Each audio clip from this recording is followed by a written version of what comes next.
I travel so much. You know, I'm from Boston. My voice is so Boston that everyone knows. I can go anywhere, and people will say, "Where are you from?" And I go, "I'm from Boston." They go, "Is that near Europe?" I go, "Yeah, you moved that ocean. We're neighbors." But my accent is so strong. Years ago when I went to LA, it was so bad I almost needed an interpreter. And I once auditioned for Cheers, and they said, "My God, you're so funny." I said, "Well, am I going to be on the show?" And they said, "No, you're never going to be on the show." I said, "Why?" They said, "No one on the show sounds like you." I said, "Well, this is what we sound like in Boston." They go, "Well, it's not going to work for us." So, yeah. Well, I think that would have been perfect. Yeah, well, I would have loved to have been on that show. It was a big hit. Sure. Could you? I mean, what would it have sounded like if you said Norm? Yeah, Norm. Yeah, Norm. You know, my father used to always say to me, "Andrea, you can never be a hero in your own hometown." But here you are, a hero in your own hometown. Well, you know what? I love, but the thing is, you know, I've come back. You know, I mean, even when I went to LA, I miss my family and my friends. And I just think that, you know, Boston's such a great, great town. And I think that's the best part about it, the people of Boston. You know, they're very opinionated. They say what's on their mind. I think that's why the comedy was so good in this town, because if you weren't having a good night, they'd tell you, "You suck," you know, yes. Get some new material. And they forced us to create and to always be at our best, because they wouldn't settle for anything less. At what point in your life, or at what age did it come to you where you're like, I want to be a comedian, and this is how I'm going to make my money. This is what I want to do every night. You know, I always thought, growing up, if I could make money just talking to people, that would be great. I never in my wildest dreams thought I was going to be a comedian, because there's 8 kids in my family, and I'm probably the 3rd funniest. And it's just, everyone else in my family didn't want to do it. My brother Peter tried to do comedy, and he was very funny, but he had a drink to get on stage. And when we were doing 3 shows a night, by the 2nd show he'd be hammered, so he wouldn't make the 3rd show.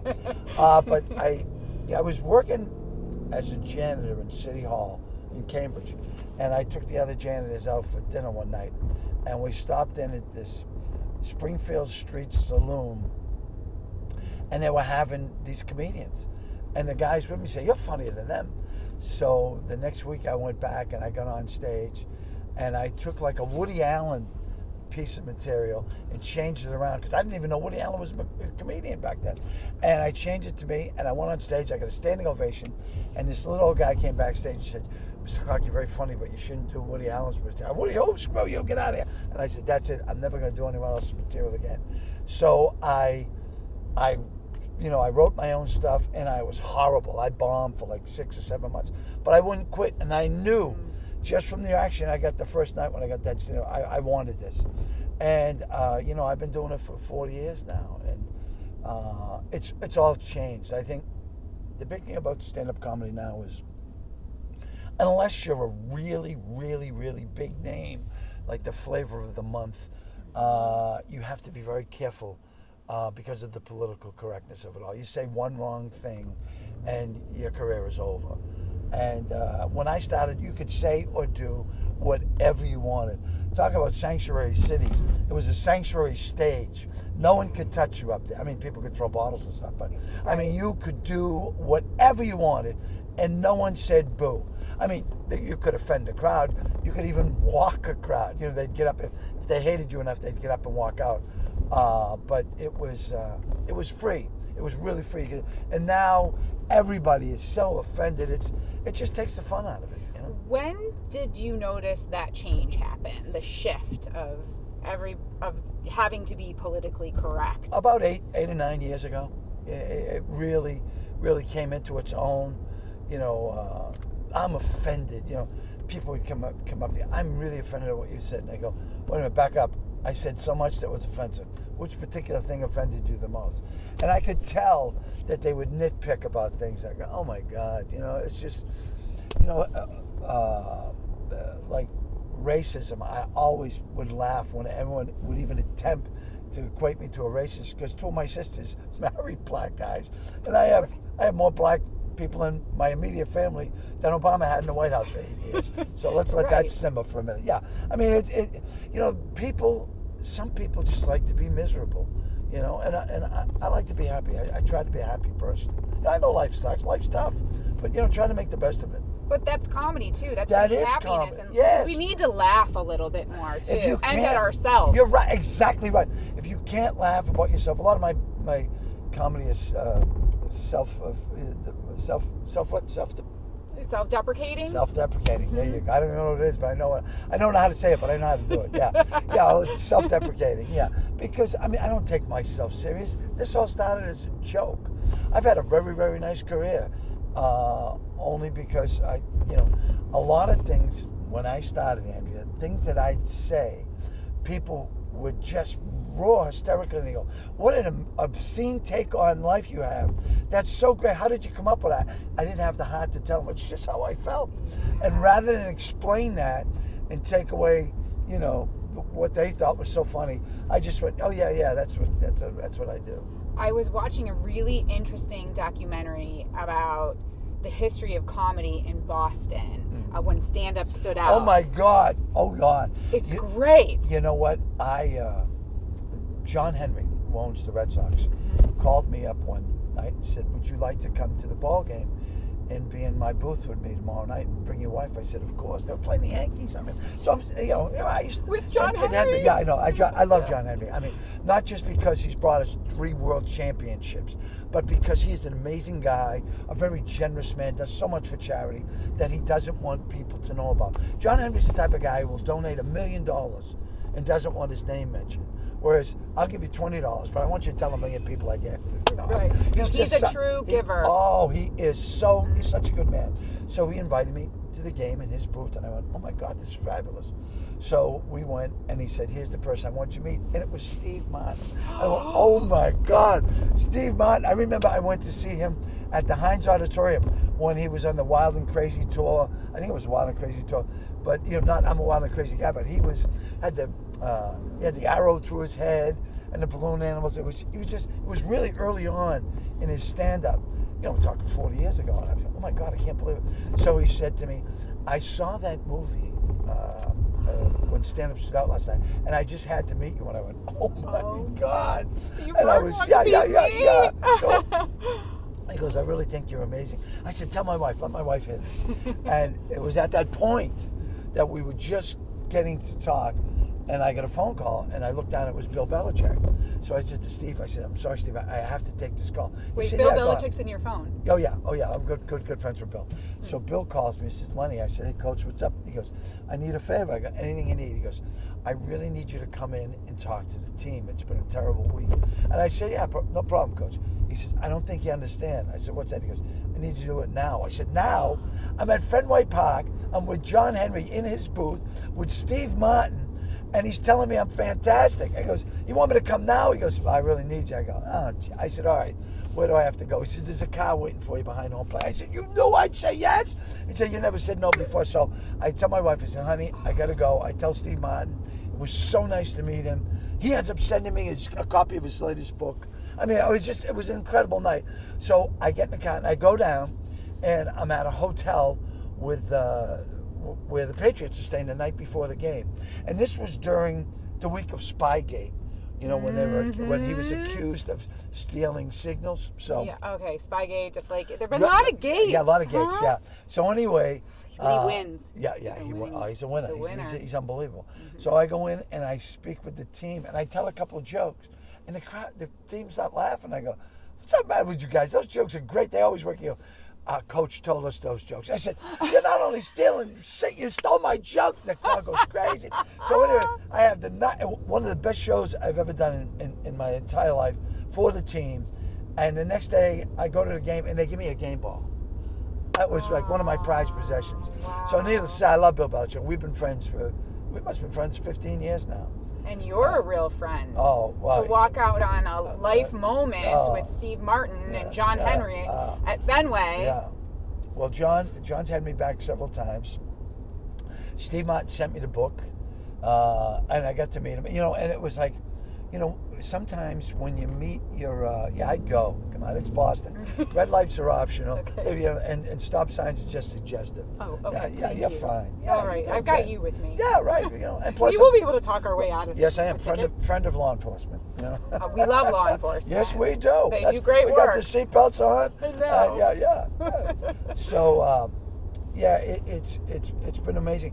When I first started making a name for myself in Boston comedy, I was lucky enough to be friends with some of the athletes. You know, some of the guys from the Celtics and some of the guys from the Red Sox, a couple from the Patriots, and even a couple from the Bruins. But then, as I get older and the guys would either retire or be traded, I became friends with the owners. And the owners are always there. Yeah. They're a mainstay. Yeah. Most of the time. Yeah, so.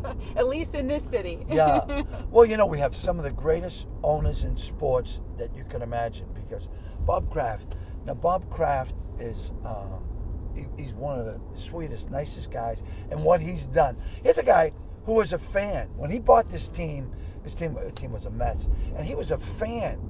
And he bought this team because he loved the team. And, you know, if it wasn't for him, the team probably would have moved. Because it was on the verge of moving to, someplace else. They were talking St. Louis. Oh, my God. Can you imagine? No. That's so terrible. not only, but aside from everything he's done as one of the best owners in pro sports, he's donated over $100 million to charity. I mean, good God almighty, that's pretty awesome, you know. So I love Bob Kraft. And then Wick Grossbeck and Steve Pagliuca and, Jimmy Pilata and Gary Lubman, just a few of the many owners of the Celtics, because the Celtics, I think it's a ownership of maybe 14 individuals. It's a group, but, Wick is the face. And I was lucky enough to meet them when they first bought the team. And we've been friends ever since. John Henry, Larry Lucchino and Tom Moreno, I met them through charity events that I've done. You know, a lot of young guys coming up, they say, why do you do so much charity? And the reason I do so much charity is when my mom and dad were alive, it really, really touched their heart when I did charity events. My mother said, you know what? That really makes me proud of you when you do something, especially for kids in the hospitals. And I did it for all the right reasons, because it was from my heart. But I got to tell you, it's come back to me 1,000 times over.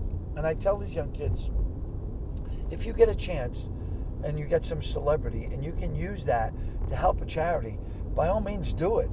Because it's the right thing to do. But, because I got to meet these famous people. I got to meet these wonderful people that were there donating money, The thing is you weren't doing it because of that, though. Exactly. That's why I didn't do it. It was coming from a pure place. Exactly. And I tell them, do it from your heart, and good things will happen.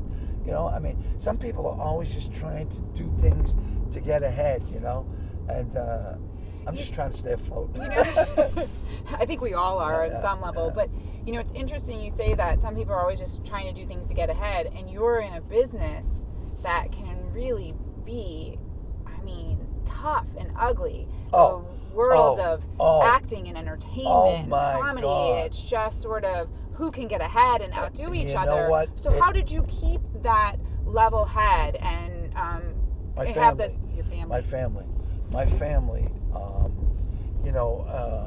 And my wife keeps me very grounded. She's a great gal. She's a pretty amazing woman.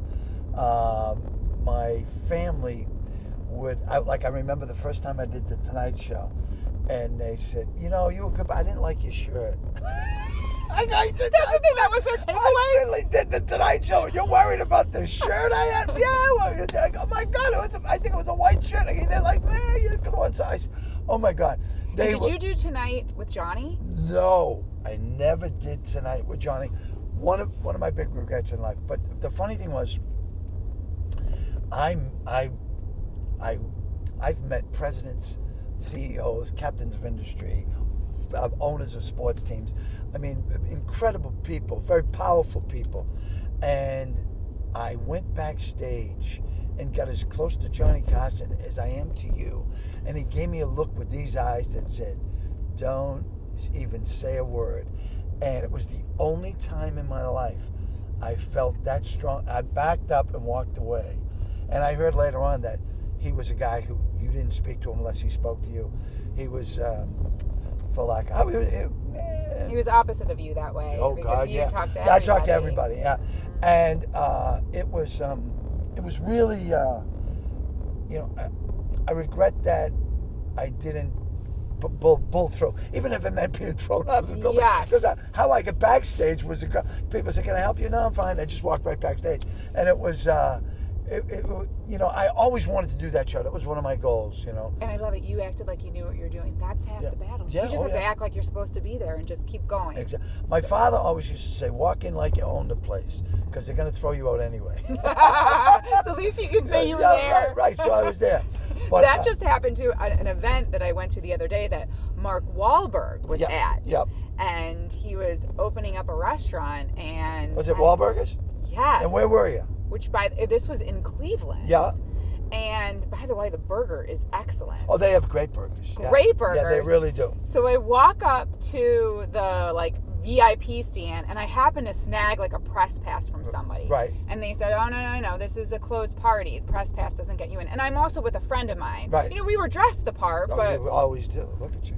Well, that also is part of the battle, right? Oh yeah. So I said, "Okay, well, where do we need these passes?" They said, "Oh, over by the valet stand." They pointed us in a direction, but kind of thought, "Well, you don't have them, so you're not going to get in."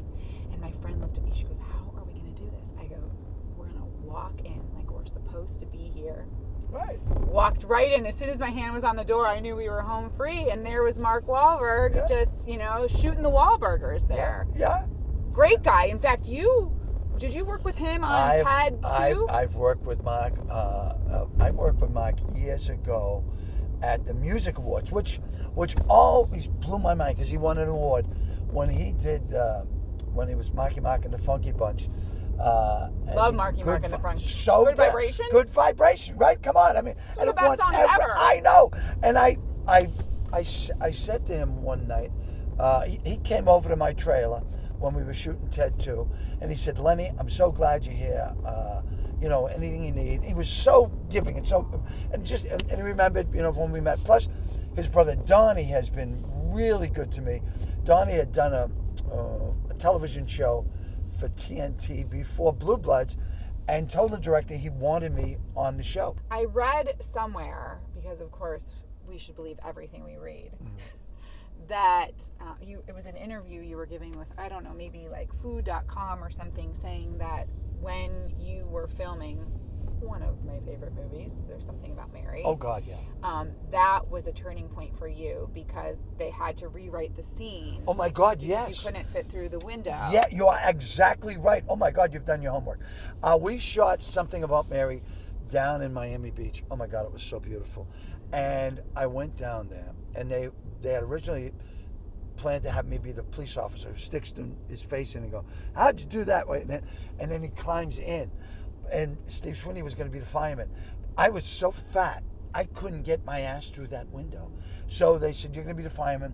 And they took 3 fireman suits and cut them apart. The costume designers were amazing. And they sewed them together, and I was the fattest fireman ever to be filmed.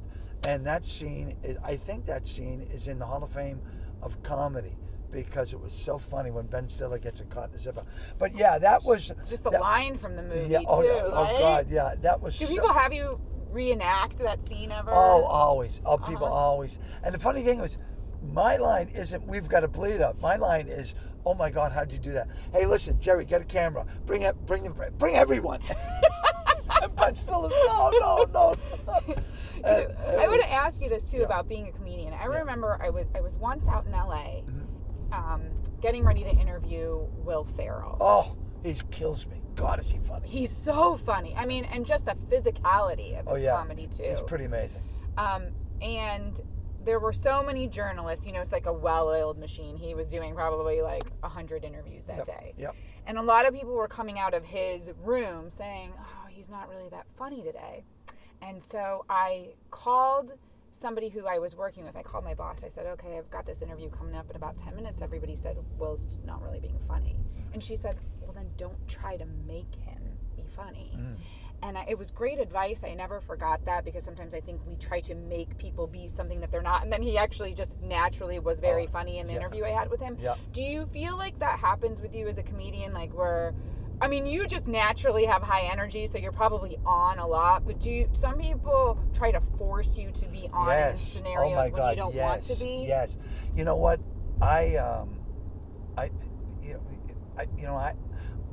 when people tell me I'm funny, I'm so flattered because I assume it's a God-given talent because I'm not trying to be funny, and a lot of things I say are just so bizarre. People are, oh my God, that's hysterical, but I'm not trying to be funny, and I'd rather have a pleasant conversation with someone, and if something funny comes out, fine. But yeah, I think when you try, at least if I'm, I mean, people expect me to be crazy, the lampshade on the head of the puppet.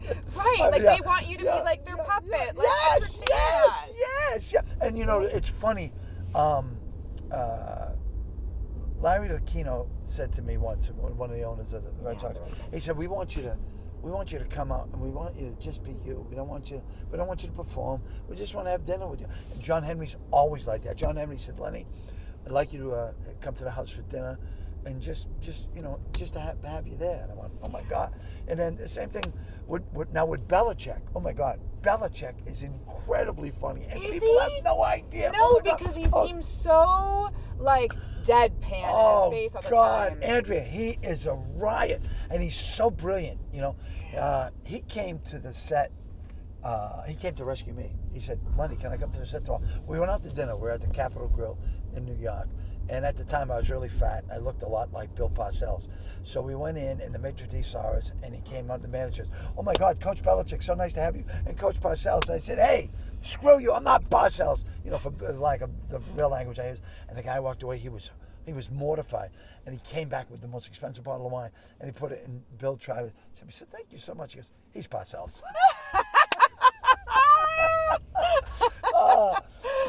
So his timing, right? He's good with he's a genius. I mean, he's a genius in so many different ways and funny. So he came to the set the next day and he walks on, and Dennis is the makeup chairman. He goes, hey, is that Belichick?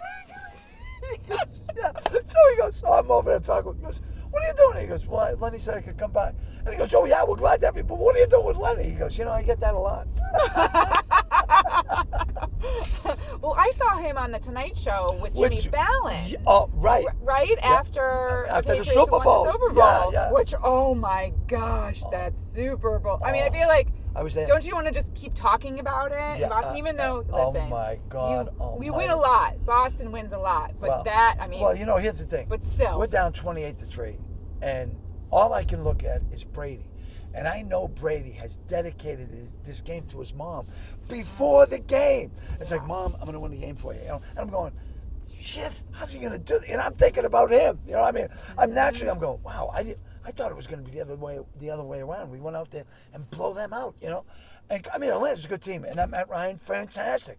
But it's Tom Brady. I'm going, Jesus Christ. So I didn't give up. I never gave up, but I said, oh, this is tough. We gotta score 2 touchdowns plus 2 extra points and then a field goal. It's incredible. And it came back. You had the GOAT, and you know why? Because Tom Brady's a winner, and winners win. Oh my God, he's so amazing. And I got to tell you this, Andrea. If I never went to another football game again, as long as I live, I'd be okay. I'm never going to see something like that. I mean, the year they beat Seattle, when Butler intercepted on the 1-yard line, I couldn't get over that. It was incredible. But this, oh my God. And the funniest thing was, oh my God, there was this little old lady from the South, from Atlanta, and she was sitting just over in the next section, and I was watching, and she was so demure and so prim and proper. Oh, isn't this wonderful? The Atlanta Falcons are going to win the Super Bowl. This is so exciting. And they came back. Fuck you, Brady! The little old lady. I'm punching my mother in the arm. I'm going, look at her. You suck, Brady. You son of a bitch. Oh my God, it was. I should have used the phone. I'm not good with that. That would have gone viral. Oh my God, it was hysterical. Now Brady, Brady? I know Tom. I've done a couple of things for his sister, a couple of favors for his sister. Not only did Tom have a foundation, but his sister had a foundation, and they were raising money to buy computers for a village in Africa. And while we were doing it, someone said, hey man, they don't have power. How are they going to run the computers? So Tom goes, I'll buy him a generator. That's how awesome he is. So he's Tom Brady. Movie star looks, the whole thing. He's unbelievable. Gorgeous wife. Oh God. Oh God. So he says to me, tell me a joke. I tell him a joke, and he didn't get it. And I went, oh. He goes, take a lap and come back with a better joke. That's what he said to me. So I got on the phone. Hey, man, I called 5 comedians. I called Tony V. Tony V gives me this joke. I go back and he goes, now that's a joke. I said, my God, because I'm on the ropes. But I was at Bob Kraft's 45th wedding anniversary, and they had it at the stadium. And we come in a limo and everything else. And I'm with my wife, and we're walking the red carpet down the middle of the field. It's on the field.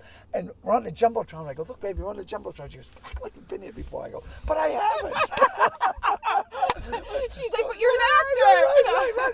It's so amazing. So I'm seated at the table with Giselle and Tom. And you're at their table? I'm at their table, Teddy Bruschi and his wife, and someone else and their wife. I forget it because it was. So I said to Tom, hey, Tom, what was that commercial you did where you were getting out of the helicopter? You had this beautiful coat on, and we got it. And he says, Mom, geez, I don't know. What commercial was that? And I go, well, how many helicopter commercials did you do? He goes, oh, yeah, right. Glacier water, smart water, something. I go, that's it. He, why, do you like that jacket? I said, oh, my God, it was the most beautiful coat I've ever seen on a guy. 2 weeks later, he sends it to my house. It's like a Tom Ford raincoat. I never wear it where it rains, but I always wear it. It's unbelievable. I wear it all the time, and I would be like, I got this coat from Tom Brady. So, well, I walk into Dennis Leary's office, and he says, hey, man, that's a beautiful coat. I said, oh, yeah, I love something from Tom Brady. He goes, what? I go, yeah, Tom Brady gave me this. He goes, you son of a... Tom Ford from Tom Brady. Yeah. Oh, it's my favorite piece of clothing. Oh, that is a cherished piece of clothing. Yeah, oh, yeah. That's one where you have to have like a light shining on it. In your closet, well, he said, right? I mean, he's such a classy guy, you know. Yes. I mean, when I did Jimmy Fallon, one of the gifts Jimmy Fallon gifted his guests Uggs. I have Ugg slippers. So I said, Tom, I got the Ugg slipper. Very nice. You have met so many incredible people and I really have. So many unbelievable experiences, and they're all life moments. But of all of them, is there one that in your mind you think, I can't even believe that this is happening to me? Bobby Orr. I mean, I took up celebrity golf to meet Bobby Orr. And I did about 14 golf tournaments before finally, and it's funny because every tournament I did, it was all charity, you know. And I mean, it's the whole day. You give up the whole day, you know. And I said, it's okay, and I suck at golf. But it was fun, you know, and I make people laugh. And I was always on. You had to be on because people pay big money for you to be the celebrity. So you can't have an off day. Yeah. So finally someone comes, hey, Lenny, Bobby Orr's here. And I go, what? He's on hole 1. I said to the guy, I'll be back. So I take the golf cart and I drive like a maniac.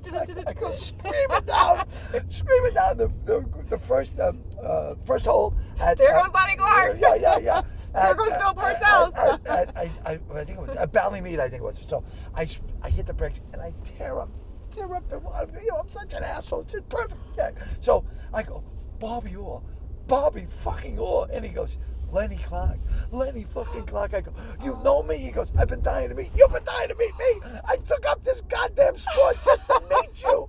And we shook hands and he goes, oh, Lenny, it's so nice to meet you. I'm like melting. I'm going, this is the guy. My father was my hero. Bobby was my idol. You know what I mean? Bobby Orr. Right? And I can't even skate. Doesn't matter. It's Bobby Orr. So he says, well, we got to stop. And I go, why? Did I say something wrong? He goes, no. They're hitting into us. And people we need to pick up. I go, what are you assholes? It's Bobby Orr. So afterwards, he says, will you meet me for a sandwich after, you know, at dinner? And I go, oh, God, yes. So now, you know, I go back to my group and they go, I'm beaming anyway. I just met Bobby Orr. So, and he wanted to meet you. Yeah, oh, God, I couldn't believe that. So he at dinner, he said, now there's one thing. This is what he says. You have to continue to do the charity golf tournaments. I said, okay, Bobby, I will. That year, I did like 45 golf tournaments. And he sees me about 7 months later. He goes, Lenny, I didn't mean every one. Oh, my God. You're a man of your word. Oh, yeah. Well, hey, Bobby said, do it. Like, Bobby called me once. Oh, my God. I was shooting a movie. It was called What's the Worst That Could Happen? With Matt Lawrence and Danny DeVito. So, you know, when you're shooting a movie, you're shooting the movie. That's it. I always tell people, I'll do your event, but if a movie or TV comes up, it takes precedence over any stand-up. You know, and that's in contracts and everything. So I'm shooting, and Bobby goes, Lenny, you know, how you doing? Listen, I need a favor. I go, anything you want, Bobby? Goes, I'm doing this member guesting tonight at the golf course, and I really need you. And I go, Bob, I go, I'll do anything, but I'm shooting a movie. Yeah, so maybe around 7 o'clock I'm going, but Bobby, I'll send a car. And I'm going, but Bobby, but okay, I'll see you tonight. And he hangs up and I'm going, oh. Now, the one thing about Bobby Orr that I know, if you're friends with him, you're friends with him. But if you cross him, you're dead You're to off him. the list. You're dead to him. Boy. So I'm going, oh my God. And like, I'm happy to be on the movie, you know what I mean? So I go to the director and I go, hey, I got a problem. He goes, what time are we going to be out of here? And he goes, well, Lenny, I don't know. It all depends, how the shooting goes. And I go, I got to get out of here. He goes, why? I go, Bobby Orr is sending a car for me to do his member catch tournament tonight. And he goes, Bobby Orr? He goes, no problem. My heart stopped up. Listen, I did a commercial the other day with David Ortiz, who I love. Oh my God. I love David. And I do his. He's awesome. He has done, listen to Yes. me. Here's what's really awesome about him. Not the fact that he's one of the greatest hitters that ever lived. He does this tournament down in Santo Domingo, first week of December every year. And I've been fortunate enough to do it 5 or 6 times. And I go down, I do the auction from golf and everything, and it's great. But he raises money for children's heart transplants. And he saved about 500 babies with heart transplants. It costs like $50,000 a piece for the transplant. He's saved like 500 kids already. And I'm going, this man is saving lives. Yeah, He's not, that's a real deal. Down there, he's not a Hall of Fame baseball player to these kids. He's like a giant black Santa. They see him and they light up. And and he is the nicest, sweet. Him and his wife Tiffany and their kids. Oh my God, they're just so. I meet these people and I can't believe I'm in their presence. You made a lot of movies with the Farley brothers. Oh my God, love those guys. Are they Bobby your and Peter. favorites to work with? Would you say? No, yeah, I got to tell you, my favorite's Dennis. Not just because he's my best friend, but he is such an amazing. He's genius. Dennis writes, directs, produces. He does so much that I just know him as Dennis. Yeah. But then to see him, and he'll goof around like this, but when the camera goes on, he's a whole different Dennis, and you better be ready. Because if you screw up, he'll go, what's wrong with you? He says, didn't you read the script, didn't you? And I'll say, didn't you read the script? I read a little bit. He goes, let me guess. The Woody Allen approach. My line, bullshit, my line. Is that what you're trying to? Yeah, basically. But when the Farley brothers are similar to Dennis, that when I work with them, they'll say, try to do what we've written and then do what you would do. And they'll go, you got that? And I'll do something. They'll go, cut, keep that, print that. So, there were some people, like I worked for David Kelly. Oh my God, and I love David Kelly, and I was so blown away by him. But David Kelly, everything is word perfect. He wrote it, and he wants it like he wrote it. Like they say, David Mamet's the same way, and I love his stuff. But I don't know if I'd have the cadence that he would adapt to, and he might not like word for word. Word perfect, right? All right, so because isn't he's a producer, a writer on Billions? Have you watched that series? Oh, I love Billions. Oh my God. It's unbelievable. It's one of my favorite shows. Me it's too. Incredible. Oh I my am God. sad that it's over. The season finale. Yeah. Fantastic. Oh I my can't God. wait another year to watch it. Oh no, again. I know. But I can't imagine memorizing is that hard to memorize? Memorizing for me now is very hard. When I got my first big break, my television show Lenny for CBS, a half-hour sitcom broke down to about 22 minutes, including the commercials and everything. Yeah. Half hour. So sometimes a page is like 53 pages of dialogue, And if you're the lead, you're on most of the pages. My first sitcom, 78 pages. Because I talk so fast and they've got so much in it. And I was on every page because it was Lenny, And I had like a photographic memory, but I'm dyslexic. So there were some words I would juxtapose. Right? Yeah, and they were with Thomas at the time had Golden Girls and Empty Nest and a couple other shows, and they were they wouldn't allow cue cards. They said you're going to learn it and you're going to do it and it's going to make you a better actor. And it did. It did make me a better actor. But it was... That's incredible that you do what you do and you have dyslexia, which is so... I mean, I would think that'd be a huge inspiration for those who think they wouldn't be able to do it. Oh, they can do. You can do it. I mean, you'd be amazed what you can do when you want to do it enough. If there's something you really want to do, and you dedicate your life to it, and I mean, I feel blessed. I really do. I mean, I'm beyond luck. I feel blessed. I've had 3 network television shows that I've been the lead in. Most people never get the lead in one, and I mean, unfortunately, they haven't burst onto syndication, which would have been great. But it happened. But it happened, and I've learned on every single occasion.